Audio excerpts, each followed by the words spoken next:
I pull up, you know I be moving. Whipping the foreign, I'm cruising. The money I'm speaking is fluent. All of my business booming. Stacking my cash in abundance. All of my family funded. Finally got what I wanted. Life is amazing, I love it. Everyone know that I run it. Yeah, look at me now, I came up. I've been thinking back then when I almost gave up on the game cause I never got it my way. Yo les postos, c'est Sacha, bienvenue dans cette nouvelle vidéo Mercato, et la presse espagnole est très en forme ce matin. On commence par Kylian Mbappé. Florentino Pérez sait comment forcer Nasser Al-Khelaifi et le prince à lâcher Kylian Mbappé. Le président madrilène a déjà une stratégie bien établie pour recruter l'international tricolore en juin 2021. C'est en tout cas ce que croit savoir la presse espagnole. Ce n'est un secret pour personne, le Real Madrid compte bien s'offrir Kylian Mbappé dans un futur plus ou moins proche. Florentino Pérez rêve d'en faire son prochain galactique, alors que l'idée de revêtir la tunique merengue ne laisserait pas insensible le Parisien.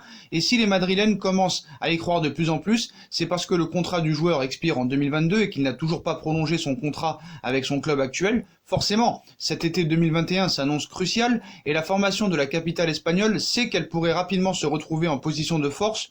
Le média généraliste espagnol ABC en dit un peu plus sur ce dossier. Tout d'abord, le journal confirme que le Bondinois a envie de partir pour Madrid, mais surtout explique que les merengues veulent la jouer comme avec Eden Hazard l'été dernier. Le Belge étant parti à 1 an de la fin de son contrat, les Espagnols attendent ainsi le mois de juin 2021 pour discuter avec le Paris Saint-Germain, et c'est Florentino Pérez qui contactera directement son homologue parisien. L'homme d'affaires espagnol va ainsi prendre les commandes de l'opération et discuter directement avec le plus haut décideur parisien, comme ce fut le cas dans d'autres gros dossiers comme Hazard ou Bale. Kylian Mbappé souhaite devenir le numéro 1. Pour l'instant, aucun contact n'a donc été établi, et Pérez explique que tout ce qui a été dit dans les médias reste au stade de rumeurs pas franchement crédibles, mais il espère bien arriver à 1 an de la fin du contrat du Français dans la même situation qu'aujourd'hui pour pouvoir négocier un prix relativement bas. Le média estime qu'actuellement, et compte tenu de la crise, le prix de Kylian Mbappé ne dépasse pas les 150 millions d'euros, un montant qui ne devrait pas vraiment augmenter d'ici 1 an, puisque si les caisses des clubs seront à nouveau un peu renflouées d'ici là, la fin de son contrat approchera à grands pas. Le journal insiste sur le fait que la Ligue 1 soit un championnat de second plan européen, ce qui tracasserait le joueur dans sa quête de grandeur. Delphine Verteden, son avocate, lui aurait même déconseillé de signer un nouveau contrat sous peine d'être enfermé dans une prison dorée. Il aurait ainsi repoussé 3 approches parisiennes. Cette même source rajoute que pour Mbappé, il ne s'agit plus d'argent, mais de volonté de devenir le meilleur joueur du monde.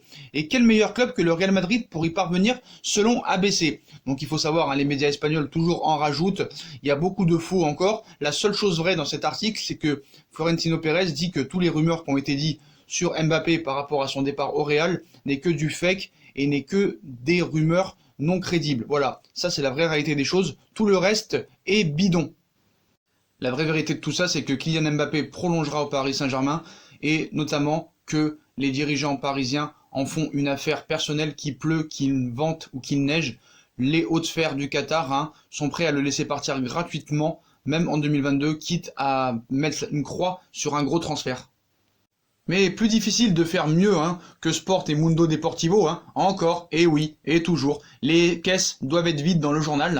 Le journal catalan Sport fait sa une avec Neymar encore une fois, avec ce titre tapageur. Non au PSG, oui au Barça. Le quotidien sportif affirme que le numéro 10 brésilien sous contrat jusqu'en 2022 lance une nouvelle guerre contre le club parisien en refusant de baisser son salaire, malgré le contexte de crise sanitaire et économique, avant de redemander à partir de Paris. Sport affirme également que le FC Barcelone suit les actes du footballeur avant de revenir à la charge auprès du PSG en proposant une liste de joueurs pour faire du troc. Bref, on ne change pas une stratégie qui a échoué depuis l'été dernier et depuis 2 ans maintenant. Il y a quelques jours, le Mundo Deportivo, autre journal sportif de Barcelone, asséné que Neymar maudissait chaque jour sa décision d'avoir signé à Paris en 2017, à tel point qu'il était prêt à de grands sacrifices pour revenir à Barcelone dans ce contexte de crise économique liée à cette pandémie. Neymar avait ainsi refusé les 100 millions d'euros de primes à la signature proposée par le PSG pour prolonger son contrat. En plus de revenus annuels maintenus à 50 millions d'euros en salaire et partenariat avec le Qatar National Bank, et ce n'est pas tout. Le Brésilien acceptait même de diviser par 2 ses revenus pour retourner au Barça, expliquait le Mundo Deportivo. Donc c'est un jour sans fin avec ces journaux. Donc rappelez-vous ce qu'avait dit Neymar, hein, ne pas savoir quand revenir me donne une forme d'anxiété, ça me manque vraiment de jouer, la compétition, l'environnement du club, mes coéquipiers du PSG. Voici pour rappel la dernière parole publique de Neymar fin avril. Donc voilà, je ne sais plus quoi dire sur ces journaux espagnols. La presse espagnole, c'est un peu comme les bronzés font du ski. Tu connais tout par cœur, mais à chaque fois que tu tombes dessus, tu rigoles comme si c'était la première fois. Voilà, c'est vraiment incroyable d'être aussi incompétent, d'être aussi menteur, d'être aussi opportuniste, d'inventer des choses, alors que tu n'arrives même pas à faire Lautaro Martinez pour 111 millions d'euros, tu vas faire Neymar pour 180 millions d'euros. N'oublions pas qu'ils ont oublié encore que Neymar a 3 plaintes contre le FC Barcelone, et le FC Barcelone une plainte, donc c'est à mourir de rire. Donc voilà, il faut bien vendre du papier, même eux le savent hein, qu'il ne reviendra pas, mais voilà, ils continueront à faire ça jusqu'à que Neymar soit au Paris Saint-Germain, faut être très clair là-dessus. Que ce soit Leandro Paredes qui assure que Neymar restera au PSG ou la presse catalane qui multiplie les articles pour expliquer comment le numéro 10 va retourner au Barça, plus personne n'écoute au Brésil. C'est ce que la journaliste Isabella Paligari a expliqué lors de sa chronique hebdomadaire sur Europe 1. Il n'y a pas de débat au Brésil sur l'avenir de Neymar. En Espagne, il y a toujours des débats, il y a toujours des informations qui disent que Neymar va revenir à Barcelone. Là, Paredes l'a joué à la piquée avec le Sequeda, il reste. Sur Fox Sports, Argentine, c'était un véritable film l'an passé, chaque jour il y avait une information différente. Aujourd'hui, quand Paredes dit ça, il n'y a pas beaucoup de débat ici au Brésil, les gens savent qu'à un moment ou un autre, Messi va dire que Neymar va revenir et après il y aura une autre information qui dira que Paris ne veut pas le lâcher, donc les gens ne prennent pas cette déclaration de Paredes au sérieux, ça ne fait pas de débat au Brésil aujourd'hui, Neymar est un joueur du PSG, on est au milieu de la pandémie, on sait qu'il n'a pas de clause libératoire en France, si Paris peut le garder, ils le garderont toujours. En tout cas, Neymar est toujours confiné dans sa villa de Mangaratiba, Rio de Janeiro. Il continue de s'entraîner, sa communication officielle diffuse des vidéos sur des entraînements. Donc voilà, quand Paredes dit Sequeda, ce n'est qu'une information de plus que les gens ne prennent pas au sérieux parce qu'ils savent qu'ils vont continuer sur tous les médias espagnols. Donc voilà pourquoi les Espagnols